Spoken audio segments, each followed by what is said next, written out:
Hello दोस्तों, स्वागत है आपका मेरे YouTube चैनल परीक्षा प्लान में। तो आज की वीडियो में सामाजिक अध्ययन के उन प्रश्नों को हल करेंगे जो दिसंबर 2018 वाले पेपर में पूछे गए थे। तो चलिए वीडियो को शुरू करते हैं।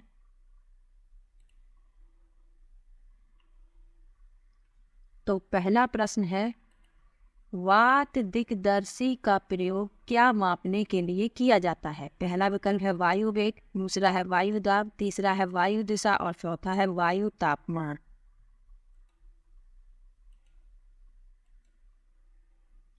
तो वात दिक्दर्शी का प्रयोग किया जाता है वायु की दिशा मापने के लिए। तीसरा विकल्प इसमें सही है।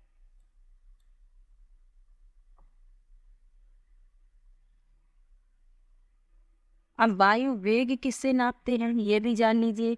तो एनीमोमीटर से वायु वेग मापते हैं, वायु का दाब मापते हैं बैरोमीटर से, और वायु का तापमान थर्मामीटर से, और वात दिक्दर्शी से वायु की दिशा का मापन करते हैं। आगे लिखा है, वायुमंडल की निम्नलिखित में से कौन सी परत रेडियो तरंगों के संचरण में मदद करती है? पहला विकल्प है समताप मंडल, दूसरा है मध्य मंडल, तीसरा है वायुमंडल और चौथा है बहिर्मंडल। तो वायुमंडल की कौन सी परत रेडियो तरंगों के संचरण में मदद करती है? तो वह है वायुमंडल। तीसरा विकल्प इसमें सही है। अगला प्रश्न है, पृथ्वी की विभिन्न परतों को क्रम में आंतरिक से बाहरीतम परत तक पहचानिए। तो इसमें सबसे पहले आंतरिक, फिर बाहरी, फिर सबसे बाहरी, ऐसे क्रम में बताना है। तो सबसे आंतरिक है आंतरिक क्रोड, चौथा विकल्प इसमें इसका उत्तर होगा। फिर बाहरी क्रोड, फिर मेंटल, फिर परपटी, इस क्रम में ये आएंगी। चौथा विकल्प इसमें सही है।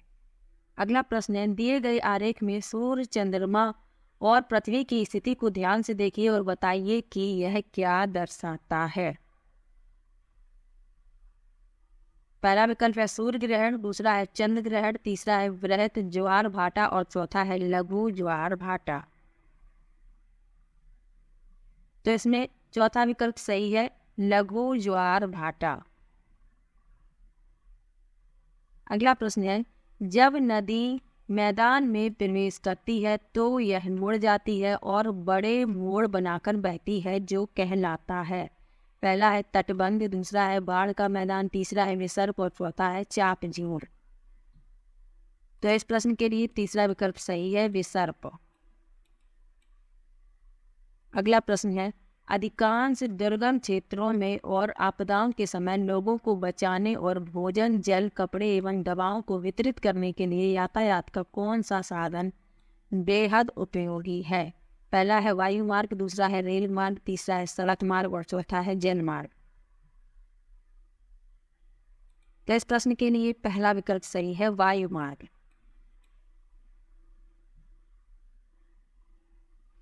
अगला प्रश्न है, भूगोल की वह शाखा जो विशिष्ट मानव जनसंख्या की संरचना के विषय से संबंधित है कहलाती है?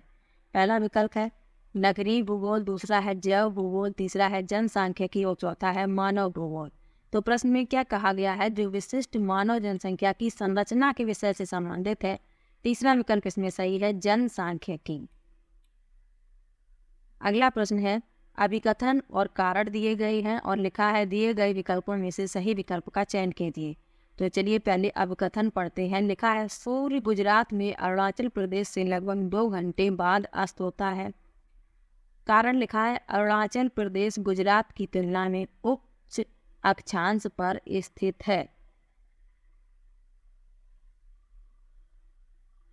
तो इसमें अभिकथन भी सही है और कारण भी सही है, लेकिन ए और आर दोनों सत्य हैं, लेकिन आर ए की स्पष्ट व्याख्या नहीं करता या आर ए को स्पष्ट नहीं करता। तो दूसरा विकल्प इसमें सही है। अगला प्रश्न है, निम्नलिखित में से कौन सा ऊर्जा का गैर परंपरागत स्रोत है? पहला विकल्प है ईंधन, दूसरा है प्राकृतिक गैस, तीसरा है सौर ऊर्जा और चौथा है कोयला। गैर परंपरागत पूछा गया है। तीसरा विकल्प सही है, सौर ऊर्जा। ऊर्जा के पारंपरिक स्रोत क्या होते हैं? जीवाश्म ईंधन, ताप विद्युत संयंत्र, जल विद्युत संयंत्र, लकड़ी, प्राकृतिक गैस, कोयला, परमाणु ऊर्जा आदि। और गैर पारंपरिक होते हैं कौन से? सौर ऊर्जा, समुद्री ऊर्जा, तापीय ऊर्जा, तरंग ऊर्जा, ज्वारीय ऊर्जा, भूतापीय ऊर्जा। तो इनको याद रखना। अगला प्रश्न है, विशेष रूप से निर्मित टैंकों और तालाबों में मछली का प्रजनन क्या कहलाता है? पहला है सेरीकल्चर, दूसरा है विटीकल्चर, तीसरा है हॉर्टिकल्चर और चौथा है पिसीकल्चर। तो इसमें चौथा विकल्प सही है, पिसीकल्चर। अगला प्रश्न है, एक स्थल का एक सकरा भाग जो बड़े स्थलीय भागों को एक दूसरे से जोड़ता है उसे क्या कहते हैं? पहला है जल संधि, दूसरा है स्थल संधि, तीसरा है द्वीप और चौथा है खाड़ी। तो प्रश्न में क्या कहा गया है? स्थल का एक सकरा भाग जो दो बड़े स्थलीय भागों को जोड़ता है तो वह कहलाता है स्थल संधि, यानी दूसरा विकल्प इसमें सही है। अगला प्रश्न, निम्नलिखित में से कौन सा महाद्वीप आकार में सबसे छोटा है? तो सबसे छोटा महाद्वीप बताना है। पहला विकल्प है ऑस्ट्रेलिया, दूसरा है दक्षिण अमेरिका, तीसरा है अफ्रीका और चौथा है यूरोप। तो सबसे छोटा महाद्वीप है ऑस्ट्रेलिया, पहला विकल्प इसमें सही है। सबसे बड़ा कौन सा है? तो सबसे बड़ा है एशिया महाद्वीप, ये भी याद रखना है। अगला प्रश्न है, उच्च प्राथमिक स्तर पर सामाजिक विज्ञान में शामिल है। ये प्रश्न कई बार पहले भी पूछा गया है, तो इसको ध्यान से देख लीजिएगा। तो इसमें तीसरा विकल्प सही है, इतिहास, भूगोल, राजनीति विज्ञान और अर्थशास्त्र। तीसरा विकल्प इसमें सही है। अगला प्रश्न है, आगमनात्मक अधिगम निम्नलिखित में से किस विधा का विरोधाभासी है? पहला है व्याख्यानात्मक शिक्षण, दूसरा है संरचनात्मक प्रशिक्षण, तीसरा है अनुकरण और चौथा है निपुणात्मक अधिगम। तो इसमें पहला विकल्प इसका उत्तर होगा व्याख्यानात्मक शिक्षण। अगला प्रश्न है, दिए गए कथनों ए और बी को पढ़िए और सही उत्तर का चयन कीजिए। लिखा है, आलोचनात्मक शोध धारणाओं के निर्माण तथा विचारों के अनुप्रयोग और विस्तार को बढ़ावा देती है। दूसरा लिखा है, यह दूसरों के तर्कों और विश्वासों को समझने और मूल्यांकन करने में मदद नहीं करते। तो इसमें बताना है कौन सही है। तो इसमें पहला सही है, लेकिन दूसरा गलत है। ए सत्य, बी असत्य, पहला विकल्प इसका उत्तर होगा। अगला प्रश्न है, अनुभवजन्य साक्ष्य क्या है? पहला विकल्प है इंद्रियों के माध्यम से वास्तविक दुनिया में एकत्रित आंकड़े, दूसरा है अनुसंधान के लिए संख्यात्मक दृष्टिकोण, तीसरा है मैट्रिक इकाइयों में मापे गए आंकड़े और चौथा है आंकड़ों के संग्रह के विश्वसनीय तरीकों का उपयोग कर एकत्रित आंकड़े। तो अनुभवजन्य साक्ष्य पूछा गया है, पहला विकल्प इसका उत्तर होगा इंद्रियों के माध्यम से वास्तविक दुनिया में एकत्रित आंकड़े। अगला प्रश्न है, भौतिक विशेषताओं के मॉडल प्रतिकृतियां शिक्षण के लिए सबसे अधिक उपयुक्त हैं। पहला है इतिहास, दूसरा है अर्थशास्त्र, तीसरा है भूगोल और चौथा है राजनीति विज्ञान। तो इस प्रश्न के लिए तीसरा विकल्प सही है, भूगोल। अगला प्रश्न है, स्थानीय समाचार पत्र से मौसम की जानकारी का संग्रह किस प्रकार का स्रोत है? पहला है प्राथमिक, दूसरा है द्वितीयक, तीसरा है तृतीयक और चौथा है प्राथमिक और तृतीयक दोनों। तो इस प्रश्न के लिए दूसरा विकल्प सही है, द्वितीयक। स्थानीय समाचार पत्र से मौसम की जानकारी का संग्रह किया जा रहा है, दूसरा विकल्प इसमें सही है। अगला प्रश्न है, सीखने की अक्षमता वाले शिक्षार्थी किस प्रकार की कक्षा में अन्य छात्रों के साथ सीखते हैं? पहला है अनन्य, दूसरा है विशेष, तीसरा है समावेशी और चौथा है आधुनिक। तो इस प्रश्न के लिए तीसरा विकल्प सही है, समावेशी। अगला प्रश्न है, निम्नलिखित सिद्धांत किसने दिया? पहला है सभी बच्चे विकास के समान अनुकरण से गुजरते हैं लेकिन विभिन्न दरों से, इसलिए शिक्षक को पूरी तरह से कक्षा के लिए नहीं बल्कि व्यक्तिगत बच्चों और छोटे समूहों के लिए गतिविधियों की योजना बनानी चाहिए। पहला विकल्प है सी एन ओगडेन, दूसरा है डी परसेन, तीसरा है जे एच भेल और चौथा है जे पियाजे। तो इस प्रश्न के लिए चौथा विकल्प सही है, जीन पियाजे।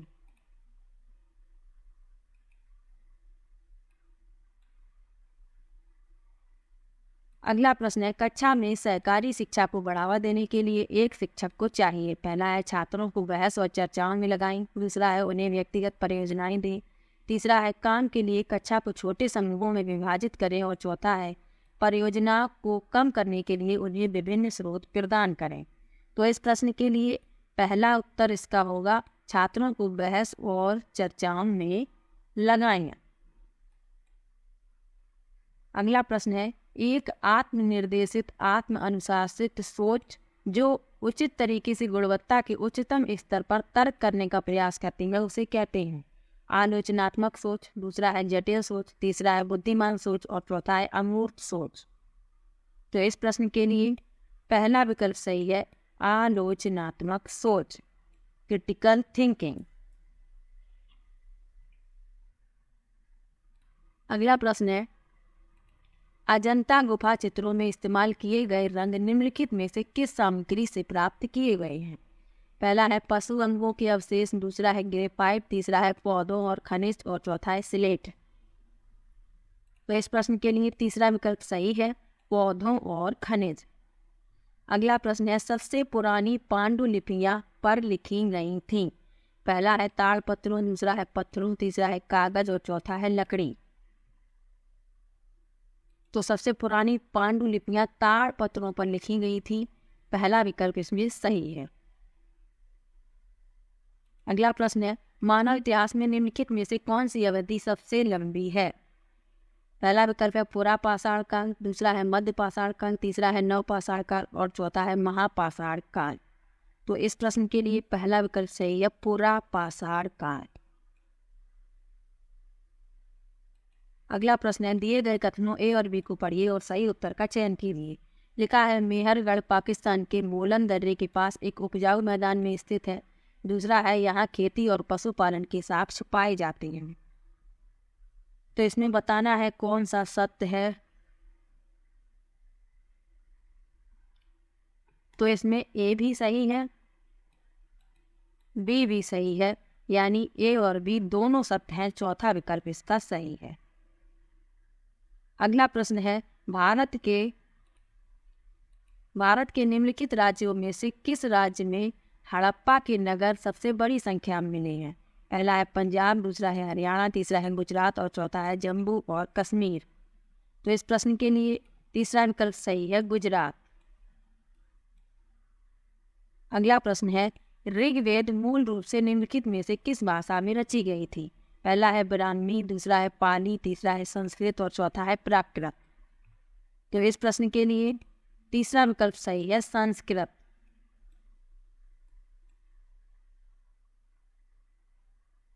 अगला प्रश्न है, 6ठी शताब्दी ईसा पूर्व में मगध महाजनपद के पहले शासक थे। पहला विकल्प है महावीर, दूसरा विकल्प है प्रसेनजीत, तीसरा है बिंबिसार और चौथा है अजातशत्रु। तो मगध महाजनपद के पहले शासक 6ठी शताब्दी ईसा पूर्व में पूछे गए हैं, तो वह बिंबिसार थे, तीसरा विकल्प इसमें सही है। अगला प्रश्न है, निम्नलिखित में से कौन सा बौद्ध धर्म के त्रिरत्नों में नहीं है। पहला है बुद्ध, दूसरा है धम्म, तीसरा है अहिंसा और चौथा है संघ। तो बौद्ध धर्म के त्रिरत्नों में अहिंसा शामिल नहीं है, तीसरा विकल्प इसका उत्तर है। बुद्ध, धम्म और संघ ये तीनों शामिल है, अहिंसा शामिल नहीं है। अगला प्रश्न है, निम्नलिखित में से कौन राज्यसभा सदस्यों का चुनाव करता है। पहला विकल्प है विधानसभा निर्वाचन क्षेत्रों के मतदाता, दूसरा है संसदीय निर्वाचन क्षेत्रों के मतदाता, तीसरा है लोकसभा सदस्य और चौथा है विधानसभा के सदस्य।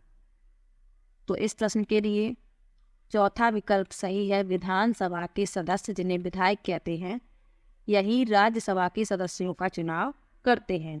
अगला प्रश्न है, भारत द्वारा निम्नलिखित में से किस शासन प्रणाली को अपनाया गया था। पहला है संसदीय और एकात्मक, दूसरा है राष्ट्रपति और संघीय, तीसरा है राष्ट्रपति और एकात्मक और चौथा है संसदीय और संघीय।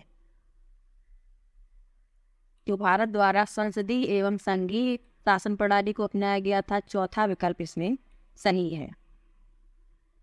अगला प्रश्न है, अनुसूचित जातियों के लिए कितने संसदीय क्षेत्र आरक्षित हैं? पहला विकल्प है 48, दूसरा है 84, तीसरा है 47 और चौथा है 74।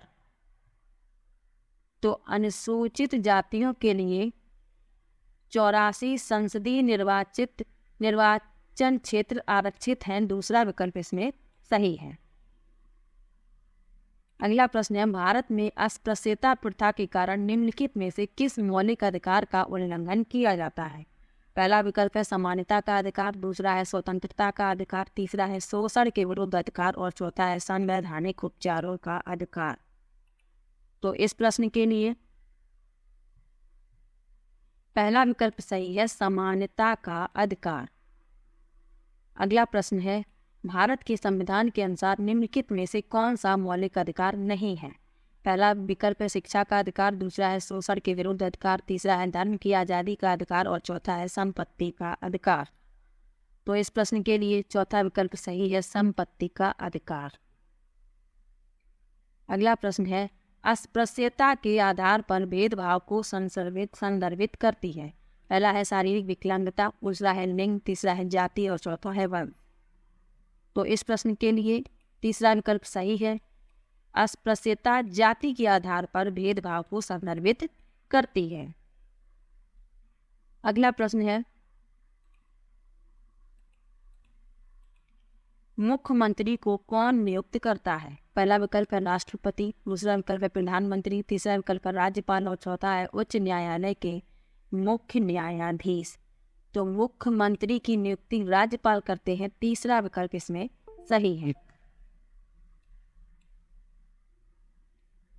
अगला प्रश्न है, राज्यपाल को कौन नियुक्त करता है? पहला विकल्प है प्रधानमंत्री, दूसरा विकल्प है मुख्यमंत्री, तीसरा विकल्प है भारत के मुख्य न्यायाधीश और चौथा विकल्प है राष्ट्रपति। तो राज्यपाल की नियुक्ति राष्ट्रपति द्वारा की जाती है। चौथा विकल्प इसमें सही है। अगला प्रश्न है, प्रधानमंत्री का चुनाव कौन करता है? पहला विकल्प है मंत्रियों की परिषद, दूसरा विकल्प है मुख्यमंत्री, तीसरा विकल्प है सांसद और चौथा विकल्प है सांसद और विधायक। तो प्रधानमंत्री का चुनाव सांसद करते हैं। तीसरा विकल्प इसमें सही है।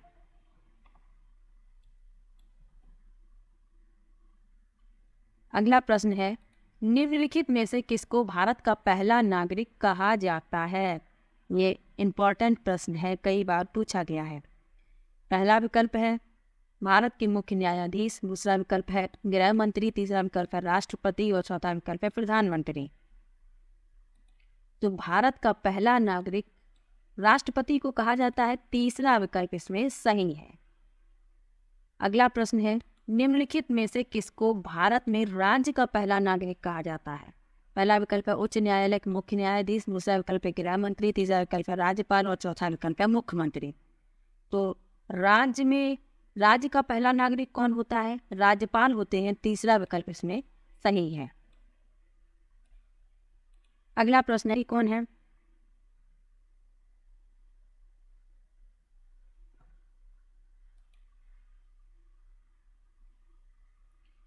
भारत के वर्तमान राष्ट्रपति कौन है? तो ये पेपर 2018 का है, तो उसी समय के राष्ट्रपति पूछे गए थे और विकल्प भी वही दिए गए हैं। तो अभी वर्तमान में भारत की राष्ट्रपति कौन है? तो वर्तमान में भारत की राष्ट्रपति हैं श्रीमती द्रौपदी मुर्मू जी। तो ये बात याद रखनी है। अगला प्रश्न है, भारत के संविधान में निम्नलिखित में से किसका उल्लेख नहीं किया गया? पहला विकल्प है राज्यों और केंद्र शासित प्रदेशों के नाम, दूसरा है सरकार का ढांचा, तीसरा है राजनीतिक दलों के नाम और चौथा है नागरिकों के अधिकार। तो इस प्रश्न में तीसरा विकल्प सही है, राजनीतिक दलों के नाम। इनका उल्लेख भारतीय संविधान में नहीं किया गया है। अगला प्रश्न है, राज्यसभा में सदस्यों को कौन नामांकित करता है? पहला विकल्प है राष्ट्रपति, दूसरा है उपराष्ट्रपति, तीसरा है प्रधानमंत्री और चौथा है सर्वोच्च न्यायालय के मुख्य न्यायाधीश। तो राज्यसभा में सदस्यों को राष्ट्रपति नामांकित करते हैं। पहला विकल्प इसमें सही है। अगला प्रश्न है, निम्नलिखित में से कौन भारत की संविधान सभा का अध्यक्ष था? पहला विकल्प है सी राजगोपालाचारी, दूसरा विकल्प है डॉक्टर BR अम्बेडकर, तीसरा विकल्प है डॉक्टर राजेंद्र प्रसाद और चौथा विकल्प है जवाहरलाल नेहरू। तो भारत की संविधान सभा के अध्यक्ष थे डॉक्टर राजेंद्र प्रसाद, तीसरा विकल्प इसमें सही है। अगला प्रश्न है, निम्नलिखित में से कौन भारत का एकमात्र भारतीय गवर्नर जनरल था? पहला विकल्प है डॉक्टर सर्वपल्ली राधाकृष्णन, दूसरा विकल्प है B पट्टाभी सीतारमैया, तीसरा विकल्प है TT कृष्णमाचारी और चौथा विकल्प है C राजगोपालाचारी। तो इस प्रश्न के लिए चौथा विकल्प सही है, C राजगोपालाचारी। अगला प्रश्न है, भारत का संविधान कब अपनाया गया था?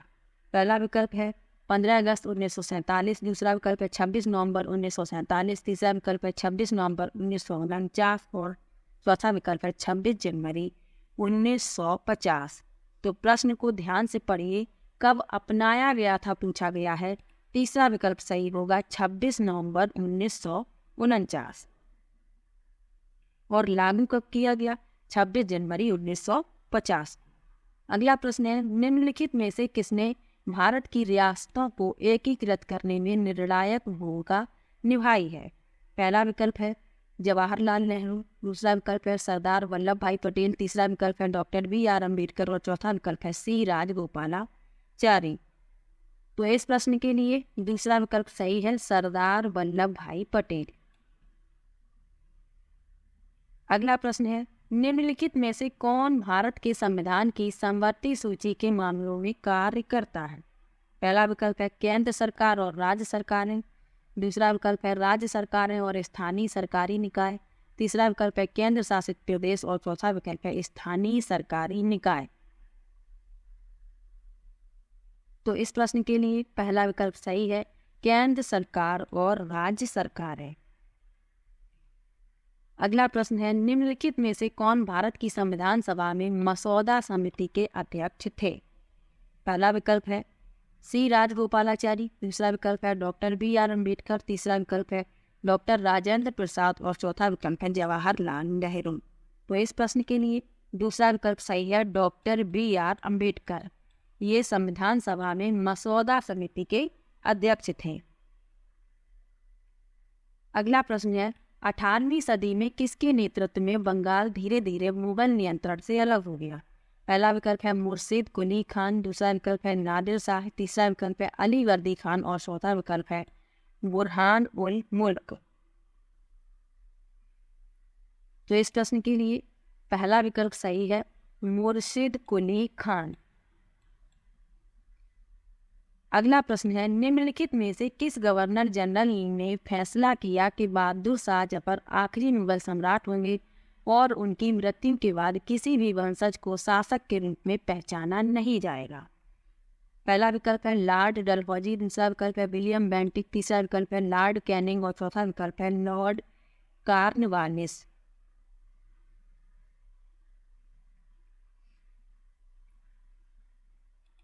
तो इस प्रश्न के लिए तीसरा विकल्प सही है, लॉर्ड कैनिंग। लॉर्ड कैनिंग ने यह फैसला लिया कि बहादुर शाह जफर आखिरी मुगल सम्राट होंगे और उनकी मृत्यु के बाद किसी भी वंशज को शासक के रूप में पहचाना नहीं जाएगा। अगला प्रश्न है, किस गवर्नर जनरल ने घोषित किया कि अवध पर गलत तरीके से शासन किया जा रहा था और उचित प्रशासन सुनिश्चित करने के लिए ब्रिटिश शासन की आवश्यकता थी?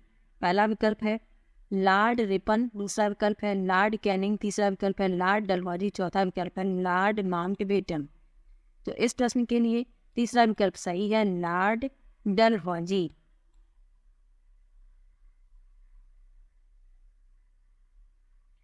अगला प्रश्न है, कानपुर के किस शासक ने खुद को पेशवा कहा? पहला विकल्प है नाना साहब, दूसरा विकल्प है बाजीराव प्रथम, तीसरा विकल्प है बाजीराव द्वितीय और चौथा विकल्प है बहादुर शाह जफर। तो इस प्रश्न के लिए पहला विकल्प सही है, नाना साहेब।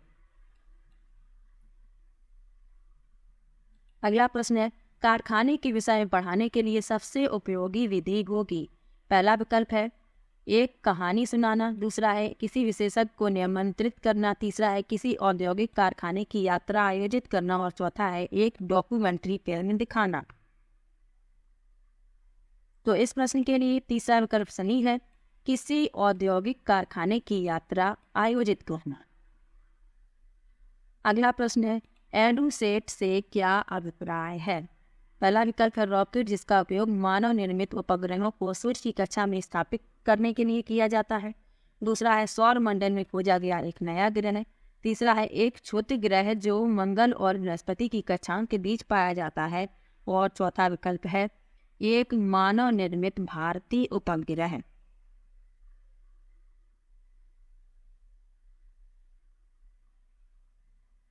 तो एडुसेट एक मानव निर्मित भारतीय उपग्रह है, चौथा विकल्प इसमें सही है।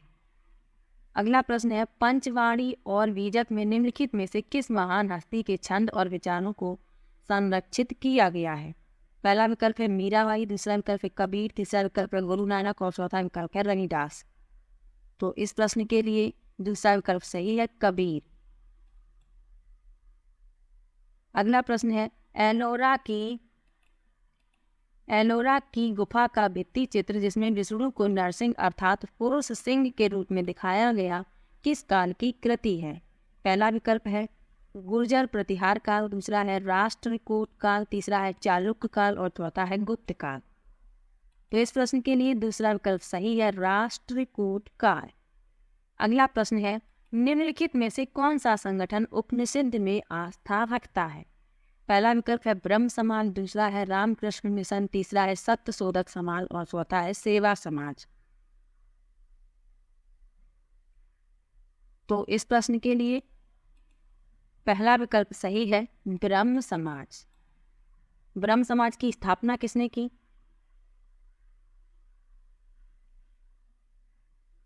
राजा राम मोहन राय ने। रामकृष्ण मिशन की स्थापना किसने की? स्वामी विवेकानंद ने।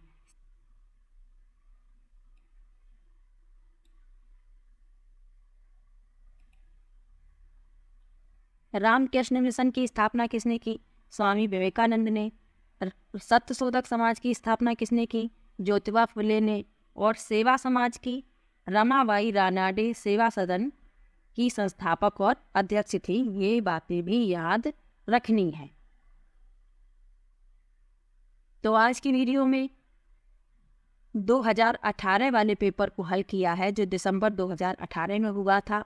इसमें इस प्रकार के प्रश्न पूछे गए थे। काफ़ी प्रश्न पिछले पेपरों से लिए गए थे, इसलिए सभी भी प्रीवियस ईयर के जो पेपर हैं उन सभी को एक एक करके सॉल्व कर रहे हैं, क्योंकि ये प्रश्न ही घुमा फिरा कर पूछ लिए जाते हैं और इनसे काफ़ी हेल्प हो जाती है। तो आज का ये वीडियो यहीं पर समाप्त होता है। वीडियो कैसा लगा कमेंट बॉक्स में ज़रूर बताइएगा। वीडियो को लाइक, चैनल को सब्सक्राइब करना मत भूलिएगा। मिलते हैं एक और नई वीडियो के साथ, तब तक के लिए बाय बाय।